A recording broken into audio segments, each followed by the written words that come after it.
if you have, we're gonna try things differently here. So if you have any questions, please use the raise hand feature in MS Teams.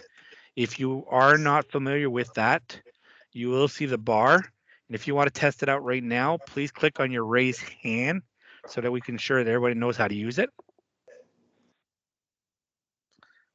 So again, Cody will be monitoring the hands raised to see. This way here we don't have people interrupting. So for those, please test out the hand raising, make sure it works. And for you, Michelle, you're on the call. Just let us know because you won't have that feature.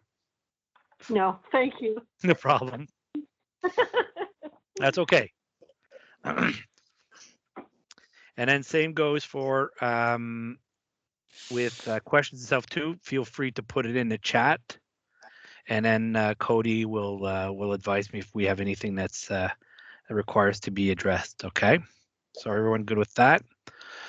Please make sure to put yourself on mute if you are not speaking, and at the same time too, please respect all speakers. So we'll get everything started. It's the report from the PIC chair.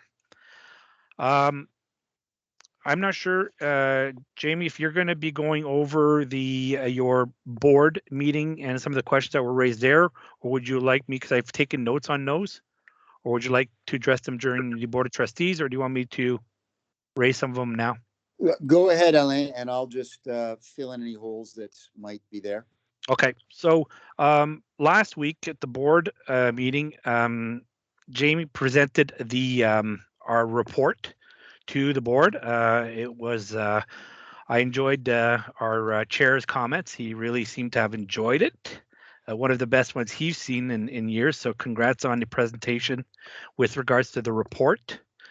There were a few questions that were raised, and I'll mention them. How much are the school councils involved in PIC? Any mechanisms in place on how school councils can push things through PIC? So this was one of the questions that was raised. The other one that was raised as well was, is there any attempt to communicate with school councils been made by the PIC committee?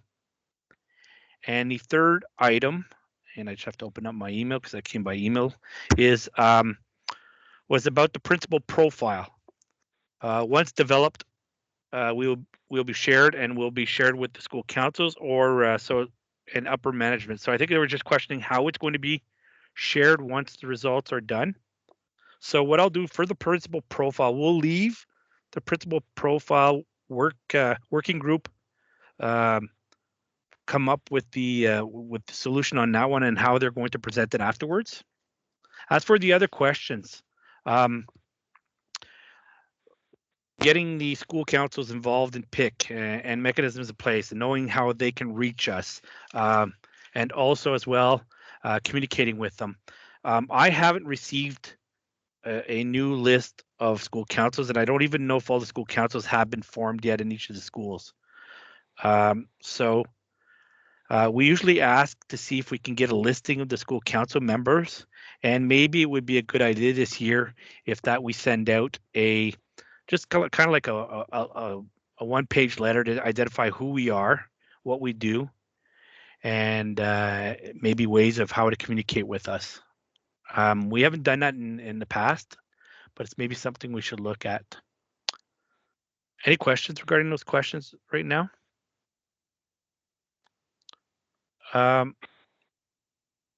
The other item I want to talk about was with regards to the meeting that I had earlier last week with the Ministry of Education.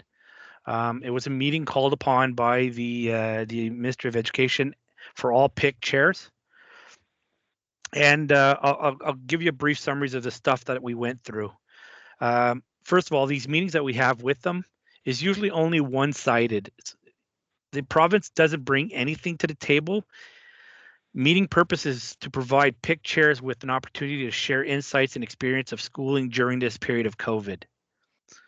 So for the 2020-2021 school year, the ministry provided $1.25 million to school boards through the Parent Reaching Out programs to support parent engagement.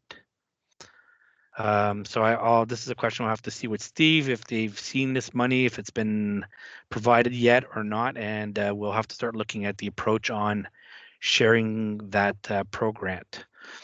The Minister of Education raised 4 questions to the chairs, and I'll read out the questions. What are some of the success of your PIC and school boards and promising practices to support parents and families since we last met in spring? Are there new challenges that have arisen for children's families since the start of the new school year? What are we hearing from parents in school community? How have we been able to reach out and connect with parents and families?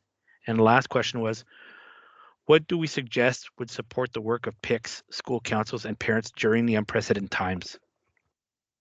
So I took the initiative of taking some of the notes. They haven't provided us with the end-all results, but there's a few points that I found was important to share.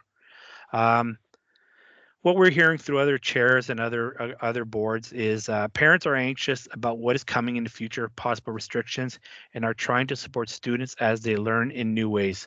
Some virtual, many with modified classroom environments and new tools. Students are spending more and more time online, which creates fatigue and reduces engagements, as well as placing strain on physical and mental health. This was one of the comments. The other one was, will the Ministry of Education provide more funding to the school boards to support students with 1-to-1 ratio of students to device for virtual learning? This was another question raised. Parents are feeling less connected because of the restrictions in place. They are not able to be at the school to volunteer, to attend welcome back events, to see children's classrooms or work posted, to be part of assemblies or celebrations. It is more important than ever that strong communications between home and school boards occur. Social media, newsletters, and electronic communication tools. So, and then they give examples of tools that they use. And the 2 other comments that I've taken notes were some PICs have been working in partnership with other working committees across their boards. PIC participant numbers have increased across all boards, most likely because being virtual meetings.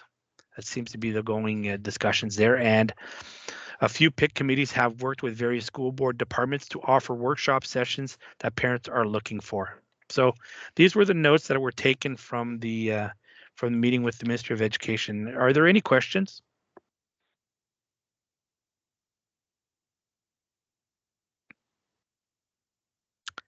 Okay. So thank you. We'll join to our next item, Jamie, with the report of the Board of Trustees. Thank you, Alain, and through you. I must just echo what Alain has said. The report that was given at the board meeting last week was well received by my fellow trustees. I sensed that they were quite impressed with the work of the PIC. And I also sensed that there was a desire to have school councils in their jurisdiction become more aware of the PIC and perhaps more involved in the workings of this particular committee. I'm not going to spend a lot of time really speaking this evening, because as I look at the agenda, many of the things that I would have spoken to are going to be addressed by those who are more qualified than I, so I won't be redundant. I'll let them speak to some of the items. I will tell you that we do have the trustees have a planning session coming up tomorrow evening, where we're looking at strategic initiatives. And I would also tell you that the trustees truly do appreciate how hard all folks in the organization are working, from upper management and their staff to the administrators in our schools, and certainly the staff in our schools are working tremendously hard under very trying circumstances, and we appreciate that. I would also be remiss if I didn't mention how hard families to try and make this work. And finally, I think that we are all impressed at the resiliency of our students, who have certainly principals that I've spoken to have indicated that students at all levels, elementary and secondary, have adapted to this new reality, hopefully brief reality, and have just been trying to do the best they can under difficult circumstances. So that's really all I'm going to say. I'll certainly take any questions, but I would certainly be interested in hearing from the other experts around the table this evening. Thank you, Jamie. Is there any questions?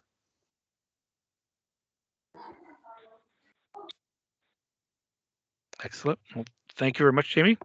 Now, next item on our agenda is your report from the Director of Education. Stephen, the floor is yours.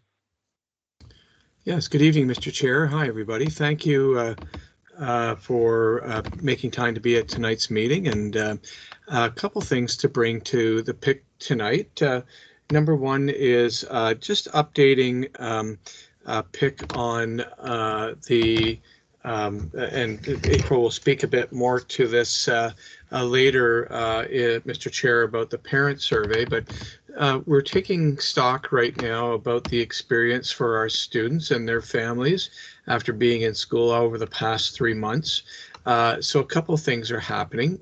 Step number one is a parent survey that members of the PIC heard about at our November meeting, and that will provide an update later this evening. Step number two is a series of videos being produced through April's department called This Is Us, which is a chance to do a snapshot of student voices and some of our staff who will speak to what the first quadmester experience was like for them. Again, it's a quick 3 or 4 minute snapshot meant to just to gather some first impressions. The young people that we've spoken to have been very candid and very articulate. Mr. Schooler will know that we demoed one of those videos at our board meeting last week, and again, it was very insightful. That particular video demonstration was from Gananoque Intermediate Secondary School out in the west end of our district in Gananoque. And then lastly, Mr. Chair, the third part to the stock taking is a student survey. So what's happening is that our student trustees, of which we have 2, will be working with their student senate peers to develop some questions that, combined with questions coming from the senior staff, would be a balanced approach to engaging and connecting with young people about what's top of mind for them, just like we did in May of this past year.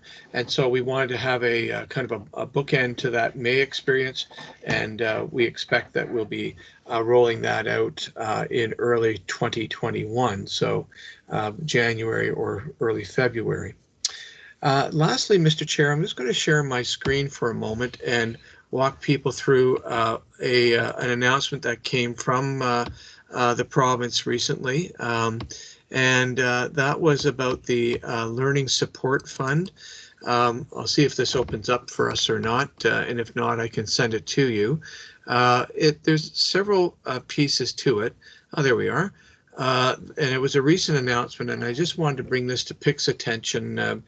Flagged this with the Board of Trustees earlier this morning, and it just came out yesterday from the province. So step number one is an announcement that came from the provincial government that said that they would be developing a fund where parents could apply to for a one-time payment related to costs that have come from remote learning or learning during the pandemic that has had some additional burdens to families. So an example of this is that for children up to the age of 12, parents could apply for a one-time payment of $200. For children up to the age of 21 and with special needs is $250, and it would be possible to make that application to the provincial government through a special website that they've set up on or before January 15th of the new year. The eligibility is very broad, very very open, and if there is a young person that is receiving an educational experience under any of the following 7 circumstances, the family member could apply for this one-time only payment to offset what, again, the province believes could be some COVID enhanced costs or expenses with children having greater needs for certain types of maybe equipment or materials at home. The application process is through the URL that's here, and what I'll also do, Mr. Chair, is I'll drop it into the message box as soon as I get out of the slide deck here, and that would allow people also to check it out themselves if they like. So just a sort of a quick note that perhaps members of PIC might like to bring back to their school or school council that information, and feel free to share this slide deck as well, which Mr. Chair will be also part of the PIC minutes, of course. Apart from that, Mr. Chair, just get out of the slide deck and back to our regular screen. We are also working on ensuring that we have built our capacity with respect to our principal and vice principal resources. So those are important jobs in our school system. Everybody online tonight, including our own principals who are online as advisors to PIC, can attest to the fact that their work has never been more important, and their connection to the community has never been more significant. So we have gone through the process of adding new candidates to our principal pool and to our vice principal pool, and we'll be deploying them in the near future, of course, as we've had several retirements and leaves happens every year, not any more than we would have in any given year, and so that we can backfill those vacancies. So it's good news that we've got good people continue to step forward in that important work. So, Mr. Chair, I'll just I'll leave that with you and with the Assembly here, and see if there's any questions. Thank you, Mr. Director. Are there any questions for Steve?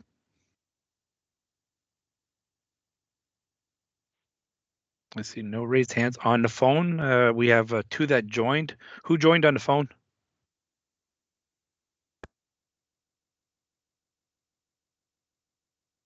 Hey, Alan, it might be Tanya. I had to end because my Wi-Fi wasn't working, so I had to hang up Wi-Fi and call back in. Oh, okay. Not a problem, Tanya. So no questions?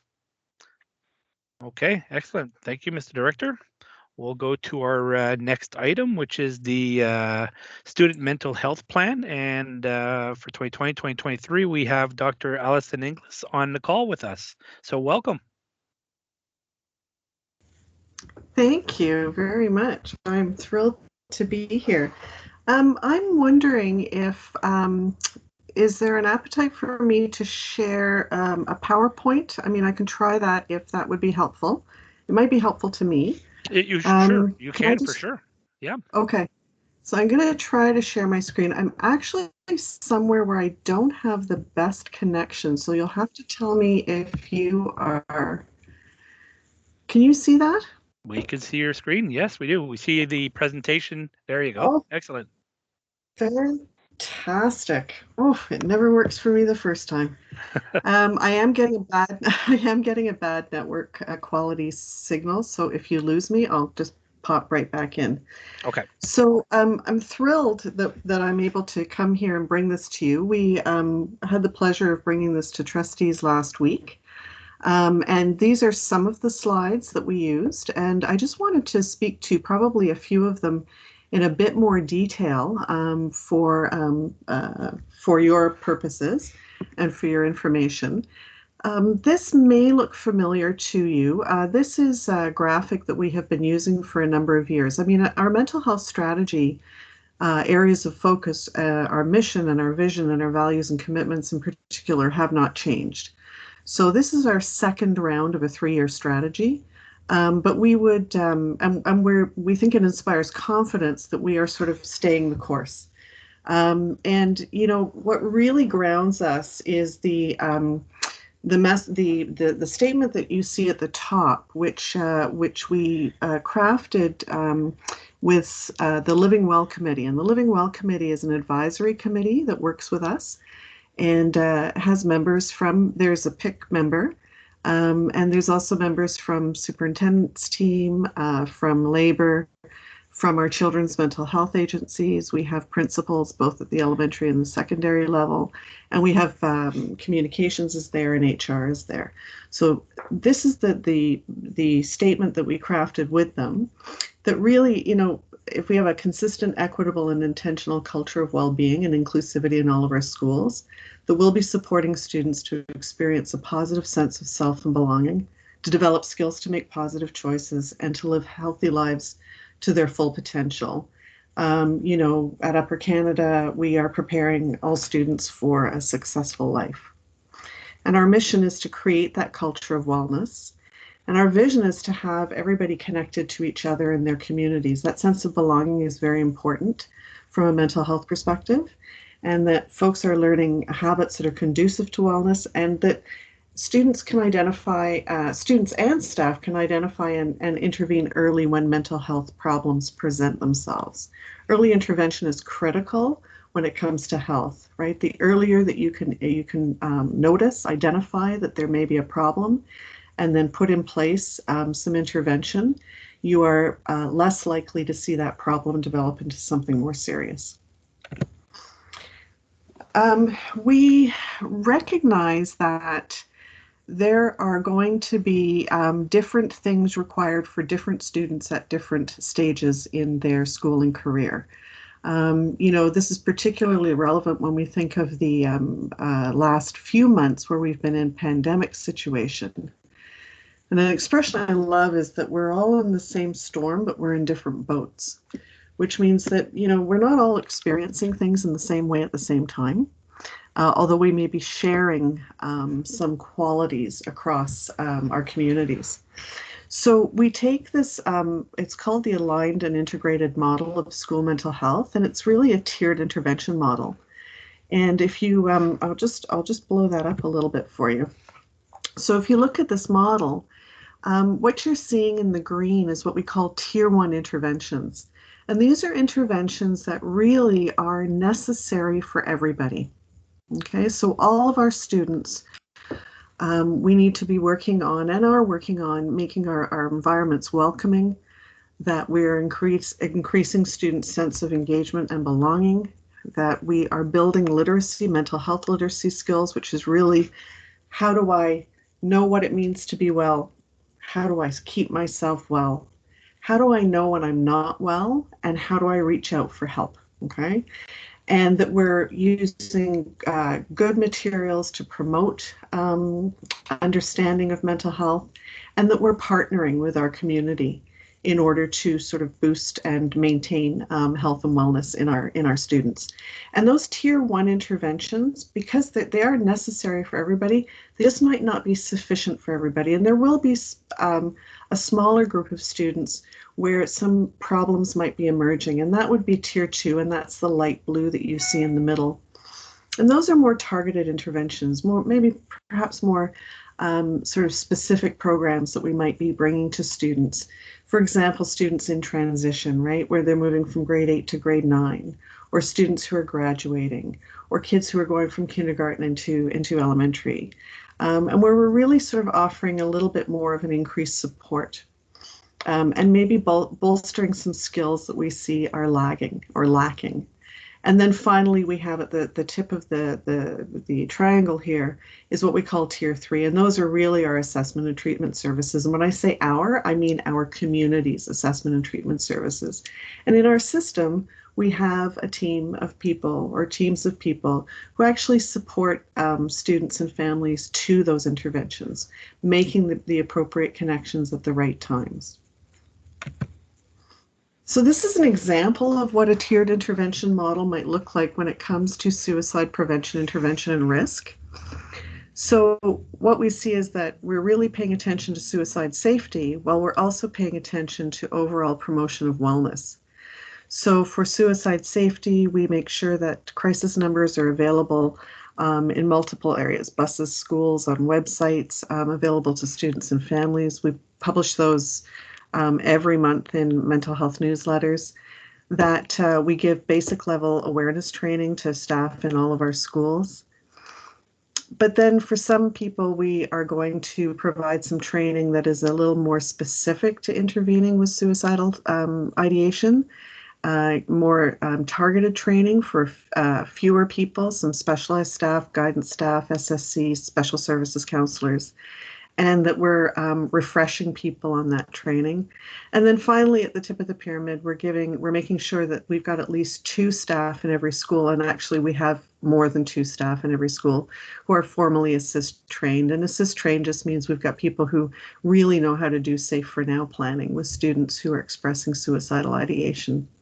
But at the same time that we're doing that, we're also making sure that we've got our board-wide or our school-wide wellness programming, that we're teaching kids how to be, what it means to be social, emotionally skilled, that we are promoting activities around how to make decisions on what are good programming choices when it comes to mental health in our schools. Then we're helping a few more families to seek counseling supports. We're providing training in something called Supporting Minds, which is a fantastic ministry document that really helps educators know how they can support kids in their classrooms who might be presenting with mental health issues. And finally, we're moving towards community supports for a few that need quite a bit more. So last year, 2019-20 was an interesting year, not just because of the pandemic, but we also had some barriers or challenges last year. Doing some of the work that we had planned to do. There were some labor disruptions and prevented us from perhaps getting as close to the classroom or to be able to gather teachers together and provide training the way that we had hoped. So last year we had some professional development for principals on something called Everyday Mentally Healthy Classrooms. And really, these are wonderful short activities that you can sort of sprinkle throughout your day and your week that really are designed to increase skill level in kids around things like self-regulation and healthy relationships, and really work to support welcoming classroom environments. We also wanted to grow students' understanding of stress and coping by building mental health literacy using programs like Mind Masters 2, which is out of CHEO, which is a stress coping program, and Stress Lessons, which is from the Psychology Foundation of Canada. Those are 2 programs that are wonderfully teacher-friendly, they're classroom-friendly, and they have curriculum links to the HPE curriculum, to the language curriculum, really wonderful programs. And then we wanted to support staff in understanding the pathways to care for students in their schools, what they needed to do or what they could do or expect to see happen when they notice that kids are struggling, whether it's for mental health and addictions or with respect to suicide concerns. That's those 2 images that you see on your screen are actually posters that we've produced that are out in schools, in staff room areas, that sort of, serve as visual reminders and provide information to staff so that they know, questions to ask and who to refer to. And that was where we made the most headway in 2019-20. But we didn't make as much headway on the first 2 bullet points there. So in essence, we are going to come back around to essentially pick up where we left off. Because of the pandemic, though, we did have to shift what we were doing quite a bit. So what we did over the course of the pandemic, right up into the first few weeks or months of this school year, is we started producing mental health newsletters for parents and students and for staff. Those go out monthly. They were going out twice a month up until the end of the summer. And those newsletters go out to administrators. They are posted on Facebook, hopefully Facebook and school board websites. We tweet about them. And they provide information, basically, little articles, and also resource links. So to children's agents, mental health agencies, adult mental health agencies, Kids Help Phone, etc. We also worked on building a resource bank through a team site for special education and a special education teacher OneNote. And in the summer, our special services counselors who had worked right through the pandemic were also on duty in the summer. And that was to provide some enhanced support to students and families who might have needed it. It was a rotating roster. And then there were summer transition programs at the end of the summer for students with special education and mental health needs, well attended, and really provided an opportunity to help normalize, if one can use that word, the return to school and alleviate some anxieties and provide some initial sort of calming strategies and some skills for these kids when they were going to be returning to school full-time in September. And actually 94% of the students who attended those programs, so these were kids with fairly significant spec ed needs and or mental health needs, 94% of them returned to full-time face-to-face learning in their schools. And then finally, as we entered the school year, we used a resource from School Mental Health Ontario, and who really provide us, the mental health leads in the board, with a lot of guidance and resources to use in our work. And they produced something called the First 10 Days and Beyond. It was really designed to help teachers and other school staff really think about and be very mindful of how they were going to set up those first 2 weeks and beyond with students to increase their comfort level with returning to school, to alleviate anxieties, and to really foster these caring, welcoming environments. Because we know that to return to school was somewhat, to put it mildly, anxiety provoking for a lot of our students and our families. And we had really good uptake with those materials. We've since promoted them again for the beginning of Quadmester 2, because new cohorts, new teachers, and it's never a bad idea to reestablish, who we are and what do we need as a cohort at the beginning of the second quadmester as well.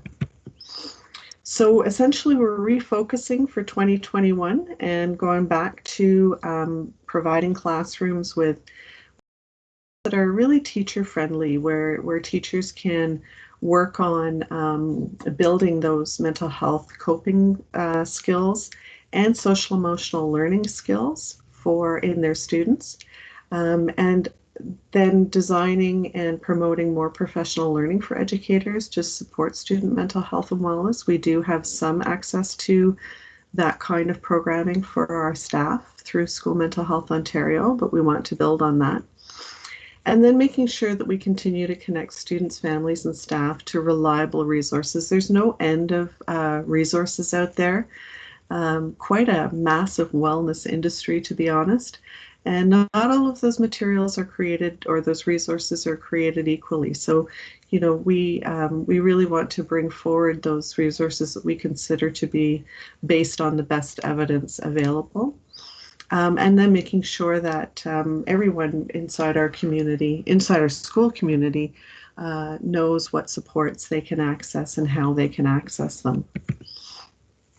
So these are just some of the resources and mechanisms that we'll be using.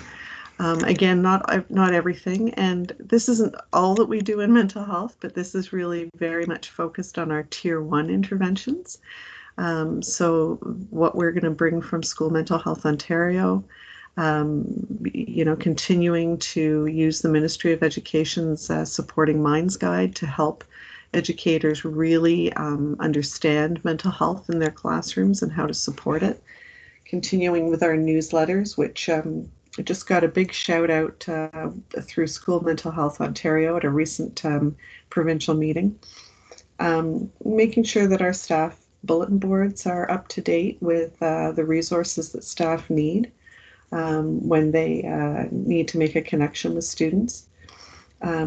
Continuing with social media, this is a new foray for us. And then actually creating a team site that's dedicated only to student mental health and wellness. Right now our materials are spread across a couple of places, but we want to make sure that we've got a sort of one-stop shop for staff so that they can get the resources and the materials that they need to do their work in the classroom and also pursue their own professional development. So as we have been focused on for the last 3 years, more than that, probably 4 years now, this is what guides us. We're going to build mental health literacy, right? Be well, what it means to be well, stay well, and if unwell, how to seek help. Enhancing supports for social emotional learning, making sure our resources are evidence-based, the pathways to care are understood, and that reliable resources and information is available to staff, students, and families. Okay, and we know that without good mental health and wellness, children are unable to learn, and it's going to take a lot of work across departments and throughout our system to keep that work moving along, and in that way we're preparing every student for a successful life. So that's it for my presentation, but I'd love to take questions if there are any. Thank you so much, Dr. Ellison. We'll verify the floor. I didn't see any hands raised. Is there any questions?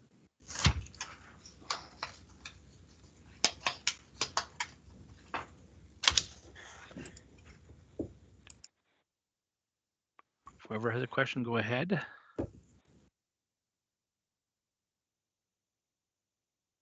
On the phone, is there any questions there?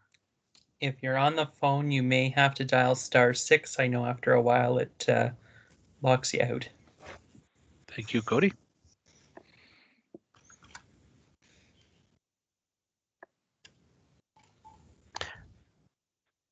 Oh, we have a question. Steve, go ahead.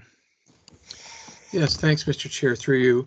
First of all, big thanks to Dr. Inglis for that overview.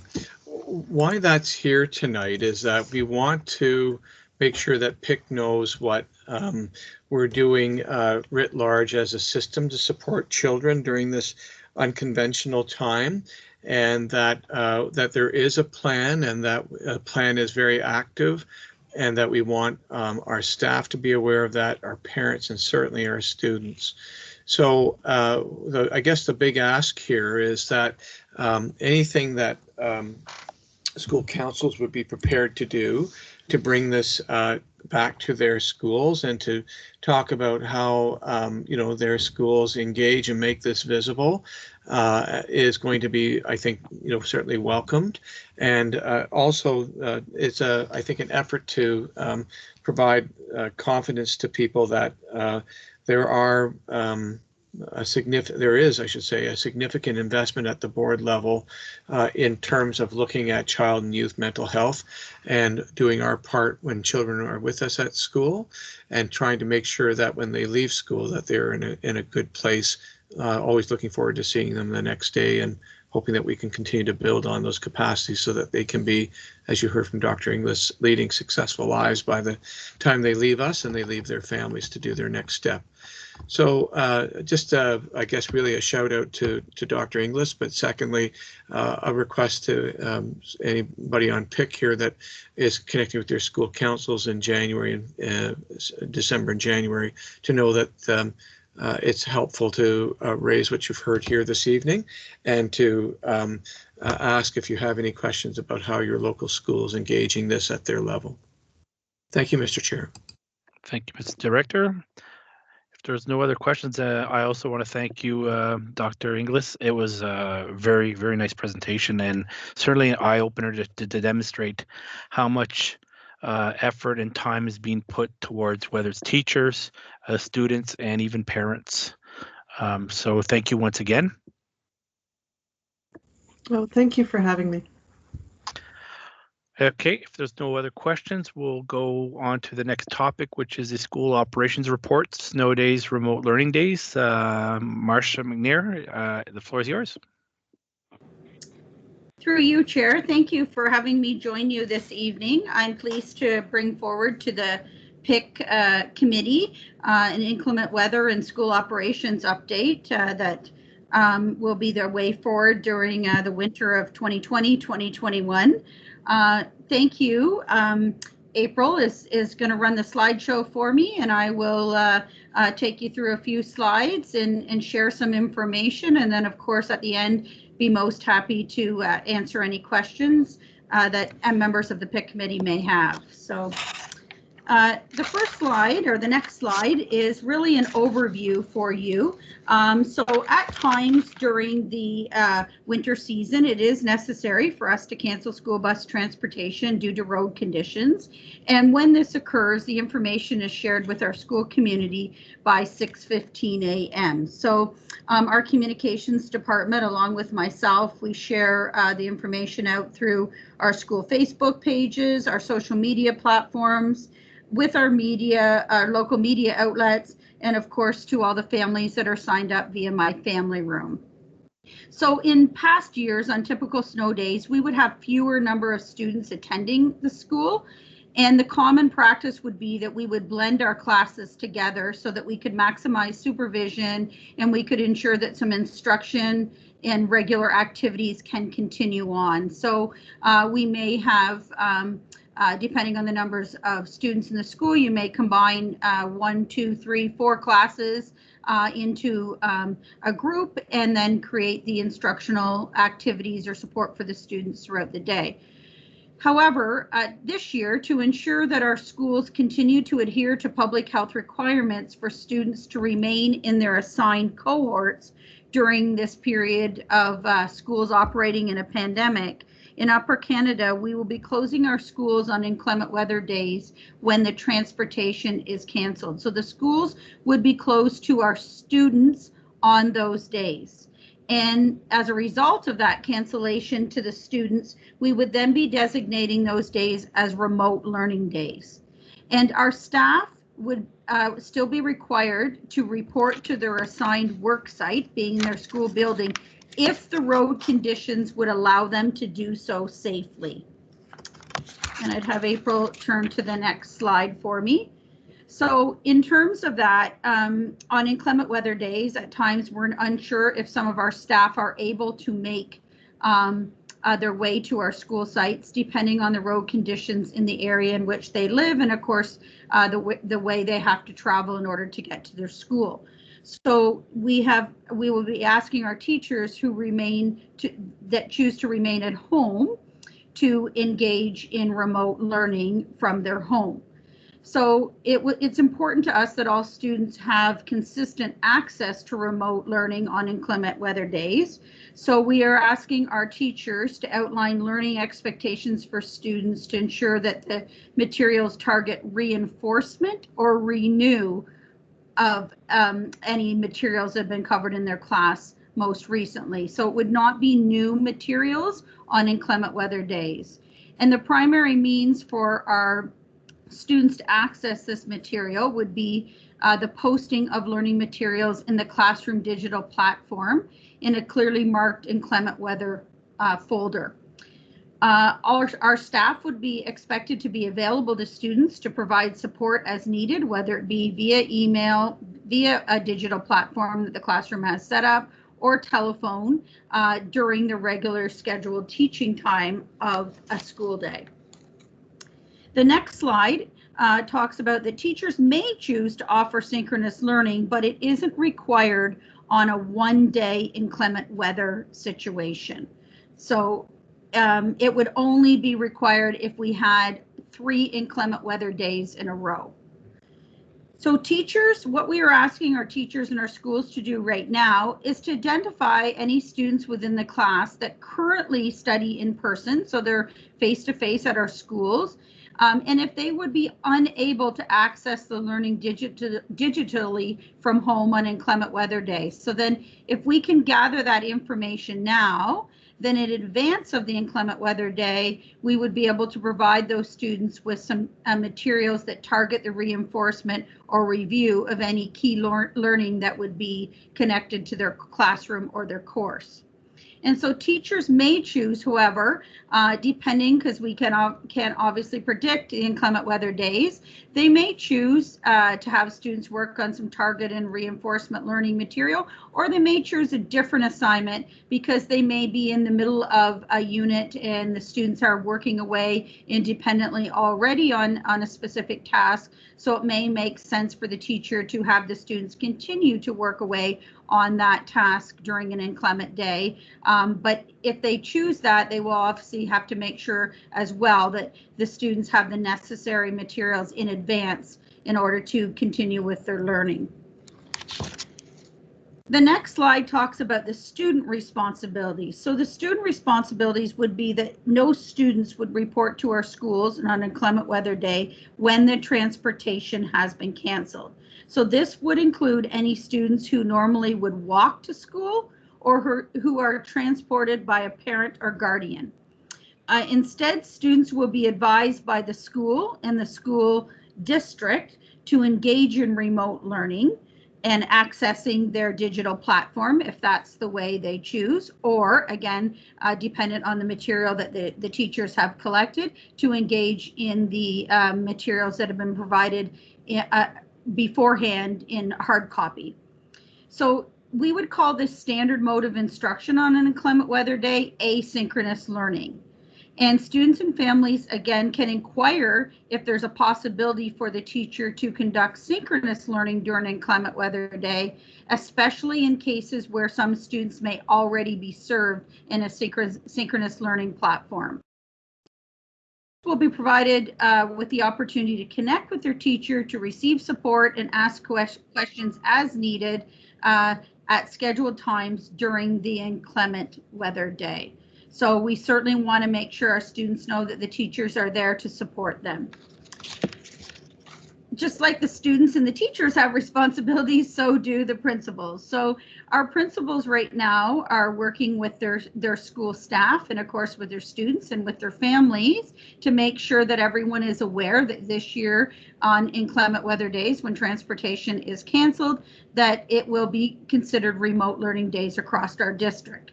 And the principals are also working with the students and families, again, to make sure they understand the type of learning that students would want to be engaged in on an inclement weather day this year, whether it be digitally or a pre-assigned homework package of the reinforcement and review material.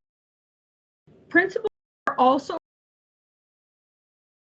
continue with the safe arrival processes for students that don't take school board transportation on an inclement weather day. So it really is still important, and I put this note here, and we certainly would appreciate the sharing of this from our members of PIC committee, that if students are designated as walkers, so they are not assigned to a school bus to travel to school each day, or they're driven to school, those families must still give the school a call or go through My Family Room and notify the school that their child is at home. And the reason for this is we have lots of children that make their way to school somewhat maybe on their own on a regular school day.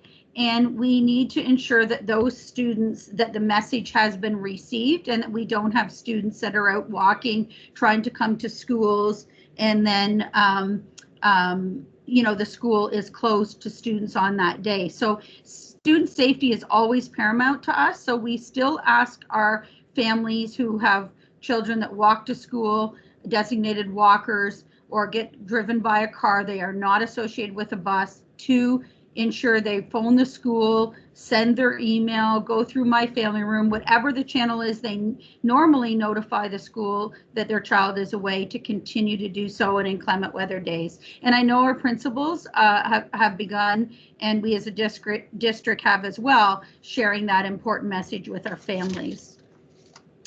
And the next slide, my second to last slide, is about childcare sites. So as many of you know, we have childcare centers located at our schools. These are independently operated and they are not linked to student transportation services by the board. So it is really important on days that are declared by the district as remote learning days that the decision for the child care service to remain operational really rests with the service provider. So then we strongly encourage all of our parents and guardians to consult with their child care provider to confirm open on an inclement weather day.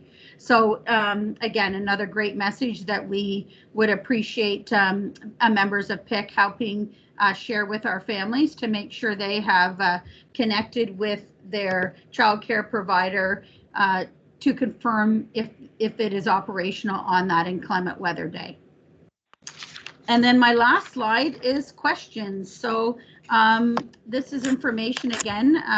We did share with our board of trustees last week at our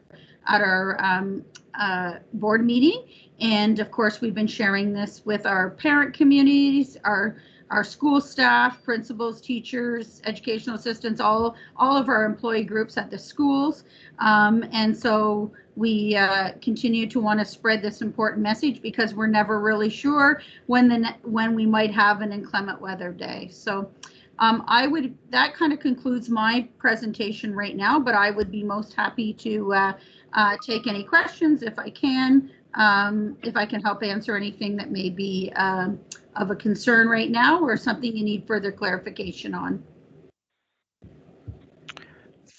Thank you, Marcia. Are there any questions out there from the PIC members?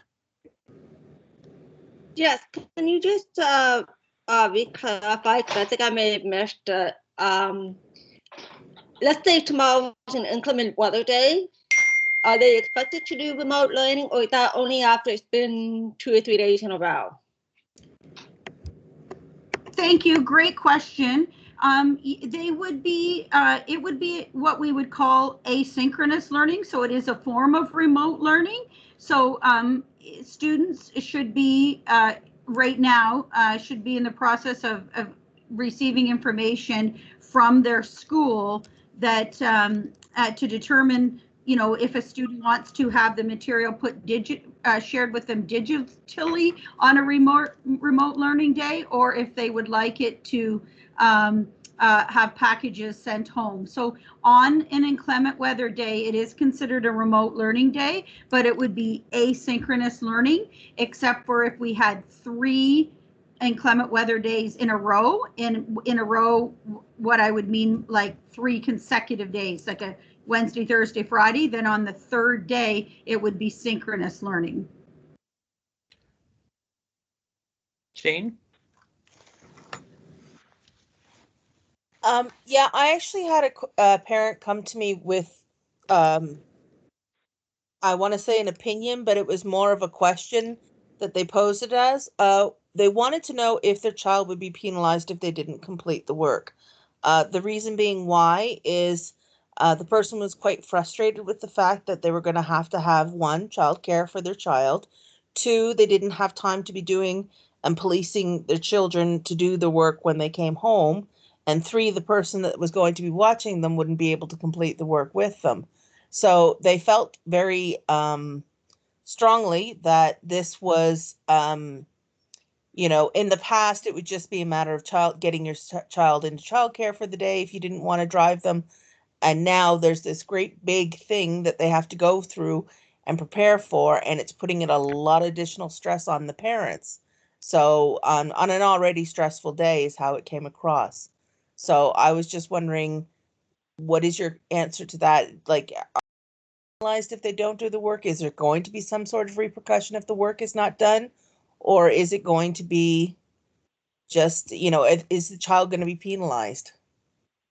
Thank you for the question, and the answer is absolutely not. There'll be no penalizing of the student. The work that would be provided would be for reinforcement or review of material, or be able to continue on working on something they've been working on, but in no way, shape, or form would a student be penalized if they did not engage in the remote learning on an inclement weather day.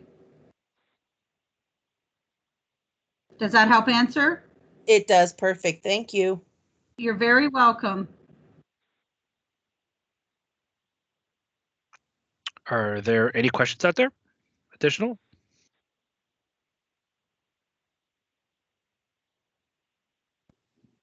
Yeah, I haven't actually received anything from my son's school. So is this supposed to be coming out within the next week, more clarified details from the schools? Thank you for the question. Yeah, it should be coming out any day. And if you have not heard anything as of yet, I'm sorry, I'm not sure who I'm speaking with, or I would address you by name. But if you have not heard as of yet, feel free to please contact your school tomorrow, your child's school tomorrow, and ask for an update.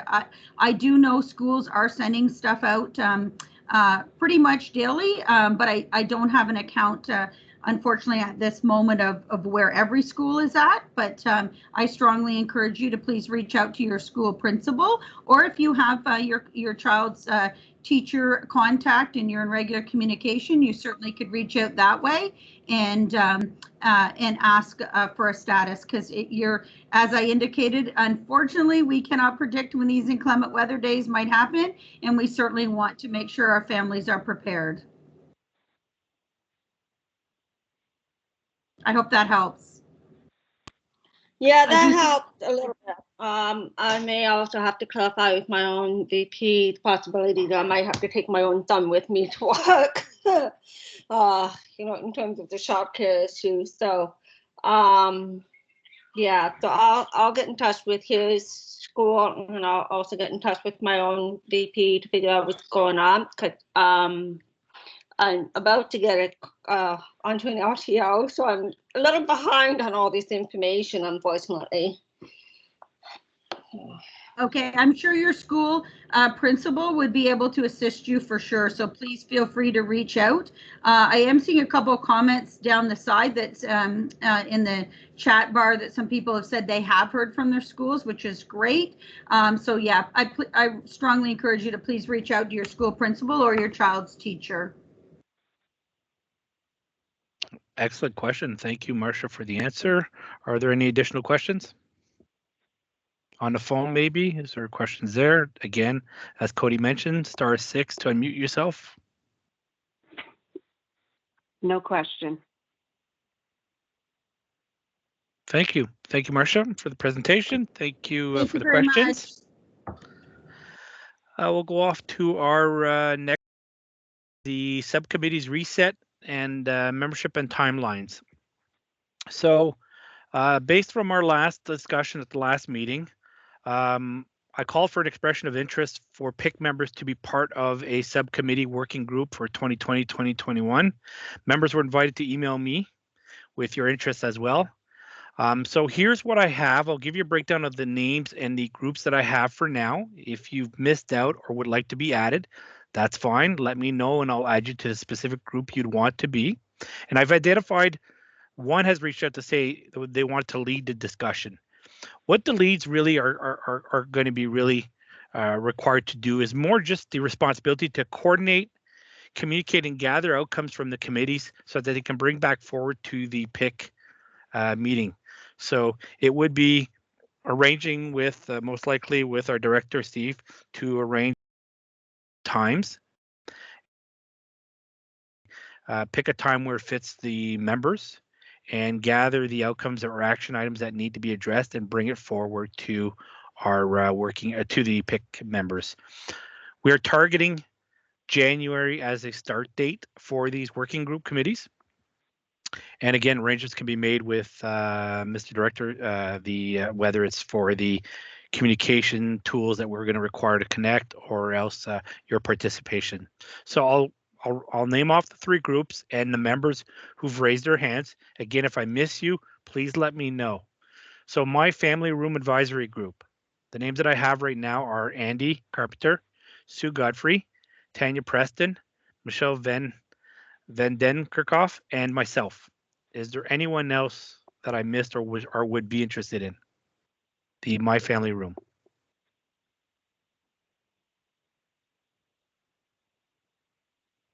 Nope. Okay. And again, if you forget or if you want to be added afterwards, just let me know. It's not a problem. Email me. The second group is the Parent Engagement Committee. We have there Gwen Murray, Claudia Goodman, Cody Campbell, Michelle Van Den Grikoff, and Alana Bachun. And the lead, Michelle has identified herself as she wanting to help and take the lead on this. Sorry for my family room. I'll take the lead and help out on that one and gather the stuff. So did I miss anybody for the engagement one?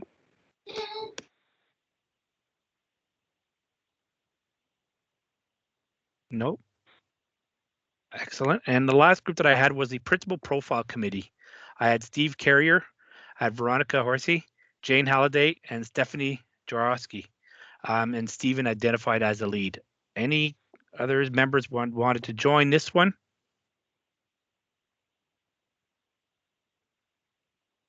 No, excellent. So thank you everyone on this. Again, we will target January start dates for these discussions. Mr. Director, did you have any questions to add or items to add to this discussion for the subcommittees? Thank you, Mr. Chair. No, all good. And I will be in touch with the three leads and identify some dates within the next week that we can commit to for January and give people enough time to build that into their calendars. So I appreciate the update. Thank you, Mr. Director. And as I mentioned at the beginning of the call, I'm not sure if you had caught on that one, but one of the items for the Principal Profile Committee is to address how they're going to share their outcomes to whether school councils or schools itself. So that was one of the questions raised by a board member. Thank you. No questions in regards to subcommittees before we attack our next item, which is the parent survey. Okay, April, presentation's yours. Sure, thank you. So I don't have a huge update for you this evening. So the parent survey did go out yesterday afternoon. I hope that all of you received it. We sent it out through our family room and shared it on social media, as well as posted it to our website. And just as a reminder, so we have about 16,000 My Family Room accounts, and that represents about 75% of our students. We figure about 75% of our students have at least one parent with an account. And after, I checked this earlier this afternoon, so after about 24 hours, we had just over 2,700 respondents so far. So for the first 24 hours, I think that's a fairly good response. I know some of our earlier surveys, we've had about 5,000 parents commenting, I believe. So after day one, that's not too bad. The survey will be open for 10 days. So it's going to close on December 9th. And I would really encourage any of you to mention it to your school council chairs or your other friends, family members within your schools to ensure that they do fill it out, because we do really want to hear back from our parents and get feedback from them. I'm not sure if anyone had any specific questions about the survey, but that's, like I said, it's kind of short and sweet right now because we just sent it out yesterday. But we were able to incorporate some of the questions that we had talked about and some of the themes that we talked about the last meeting. So thank you for those updates or those ideas. Thank you, April. I had a question actually, maybe more towards the principals that are on this call. So Tanya or Ewan, have you guys also shared this information some way, somehow through your schools? Sorry, I will add, Alan, that we did share it to every school's Facebook page as well. Oh, okay, excellent. Yeah. So that would cover that too. Okay. Other questions?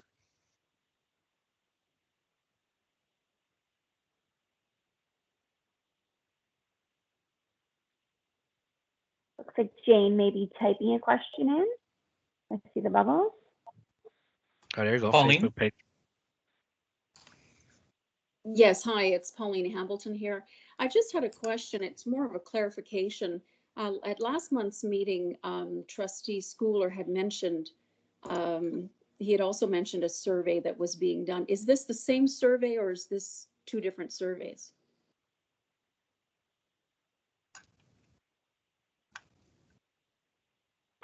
Sorry, I don't know of another survey that's being done right now for parents. Trustee Schuler, did you want to remind me what that was that you were talking about? I may have forgot it or may have blended together in my mind. No, I was referring to the parent survey. Right. So yes, this would be the same one then. Okay, thanks. Thank you. Are there any other questions? All right, if not, before closing off, actually, we squeezed this in within a little more than an hour. That's crazy. I do have one item that maybe just to mention before closing. For our next PIC meeting dates, up to now, we've had 3. I'm throwing dates out there just to see. I haven't spoken to you, Mr. Director, but I'm just trying to get a sense of what we want to target. I think it's good that now December's here. Should we focus on our next one maybe in February and then one in April and then one in June? Is that sound? Or do you feel that one would be more needed in January going back to school? Now it would be almost back-to-back months, but I think unless we see some emergencies, I think maybe I was looking more beginning February, beginning April, and beginning of June. What are other thoughts on this one here?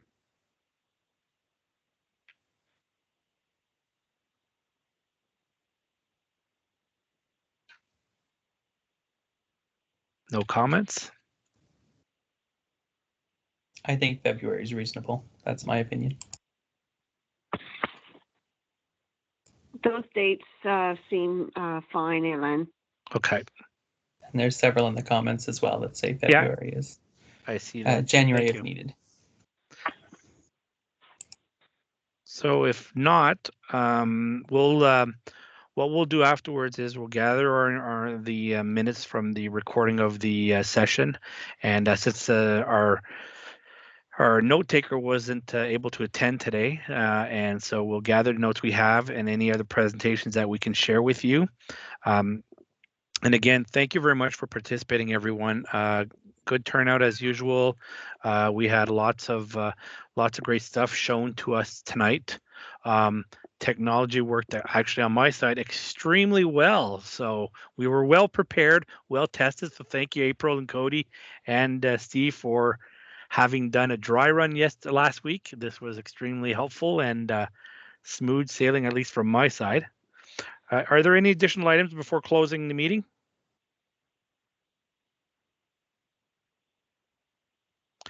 Well, if not, again, everyone enjoy your evening. Thank you very much once again, and you should be hearing back from us in later weeks or 2.